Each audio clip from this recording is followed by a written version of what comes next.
Actual గా మన AP reorganisation act లో స్పెషల్ కేటగిరీ స్టేటస్ అనేది లేదు. కాకపోతే ఏపీ రీఆర్గనైజేషన్ యాక్ట్ ఇప్పటికి ఆల్రెడీ ఒక్కసారి అమెండ్ అయింది, ఇప్పుడు రెండోసారి కూడా అమెండ్మెంట్ వచ్చింది. ఒకసారి అమెండ్మెంట్ ఎప్పుడైంది? పోలవరంకు సంబంధించిన 7 మండలాల మునుపు మండలాల గురించి అమెండ్మెంట్ అయింది. మరి రెండోసారి ఎప్పుడైంది అమెండ్మెంట్?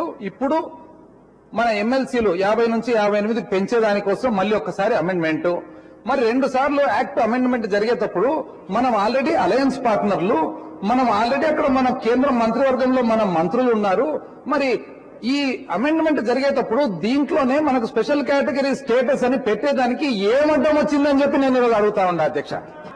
పోలవరం ముంపు మండలాలకు సంబంధించిన ఆర్డినెన్స్ రాష్ట్ర విభజన జరిగిన సమయంలో గాని అంతకుముందున్న ప్రభుత్వం గాని ఆర్డినెన్స్ ఇవ్వకుండా ఉన్న పరిస్థితుల్లో ముఖ్యమంత్రిగా చంద్రబాబు నాయుడు గారు ప్రమాణ స్వీకారం చేయకముందే ప్రధానమంత్రి మోడీ గారి దృష్టి తీసుకొచ్చి కేబినెట్ తీసుకొచ్చి భారత రాష్ట్రపతి గారితో మాట్లాడి ఆర్డినెన్స్ మీద సంతకం పెట్టించి రాజ్యసభకి లోక్సభకు తీసుకెళ్లి దాన్ని ఇమీడియట్ గా 7 మండలాలను ముంపు మండలాలని సీలర్ ని ఇవాళ మన ప్రాంతంలో మన రాష్ట్రంలో కలపడం వల్ల గోదావరి జిల్లాలో 2వ పంట ఈ రోజు పండించుకోగలుగుతున్నాం. దాని ఆ వాస్తవాలను మర్చిపోయి మీరు అదెందుకు తీసుకోవాలి? 10 సంవత్సరాలు రాష్ట్రాన్ని నాశనం చేసి భ్రష్టు పట్టించి పిల్ల కాంగ్రెస్ తల్లి కాంగ్రెస్ గా వీళ్ళు రాష్ట్రాన్ని నాశనం చేసి దయ్యాలు వేదాలు వల్లిస్తా ఉన్నాయి అధ్యక్ష. మనకు దాదాపు అప్పును 12% 11% పెంచగలిగినాయి అధ్యక్ష.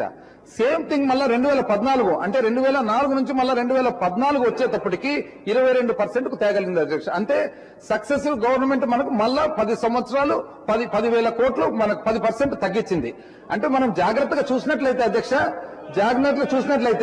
2004 సంవత్సరానికి ప్రభుత్వము 2004లో ప్రభుత్వం ఏర్పాటు చేసే వాళ్లకు ఆస్తిగా ఏమొచ్చిందంటే మరి 21 నుంచి 32% కు పెరిగిన అప్పు వచ్చింది. మరి 2014లో తిరిగి ప్రభుత్వం ఏర్పాటు చేసే వాళ్లకు ఏమి ఆస్తి ఇచ్చారంటే మళ్ళీ దాన్ని 10% తగ్గించి ఇచ్చారనేది మనం గమనించుకోవాలి అధ్యక్ష. సాక్షి పేపర్లు ఇచ్చిన లెక్కలు అద్భుతంగా చెప్తా ఉన్నారు సార్.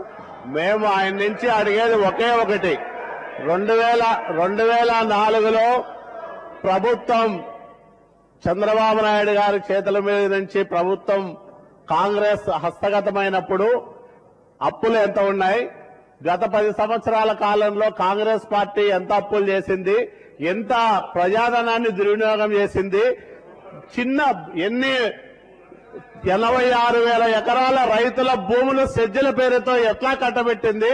అవి కూడా ఆ 10 సంవత్సరాల కాలంలో జరిగిన జనం యొక్క ధన దోపిడీ గురించి కూడా ఆయన చెప్తే బాగుంటారు సార్. బ్రహ్మాండంగా 2004లో బాగా మీరు అప్పుల్లో అప్పచెప్తే 2014 నాటికి బ్రహ్మాండంగా మీకు అప్పచెప్పాం ప్రభుత్వాన్ని చెప్తా ఉన్నారు. ఫిగర్స్ చెప్తేనేమో వాళ్ళు ఏ విధంగా ఉందంటే అధ్యక్ష, ఇది ప్రతి ఒక్కరు గమనిస్తా ఉన్నారు. నిన్న సాయంత్రము ఒకరు నాకు చెప్పారు అధ్యక్ష, నిన్న సెషన్ జరిగిన తర్వాత యాక్చువల్ గా వాస్తవానికి నాకేం చెప్పారంటే అధ్యక్ష, బయట వాచ్ చేసే వాళ్ళు ఈ ప్రొసీడింగ్స్ అంతా కూడా వాళ్ళు చెప్పిన విధం ఒకసారి చూడండి అధ్యక్ష. అసమర్థులను క్షమిస్తారంట అధ్యక్ష, అసమర్థులను క్షమిస్తారంట, అమాయకులను భరిస్తారంట, కాకపోతే అహంకారాన్ని మాత్రం ఎవరు కూడా సహించారంట అధ్యక్ష. ఈ రోజు అది కనపడతా ఉంది మనకి.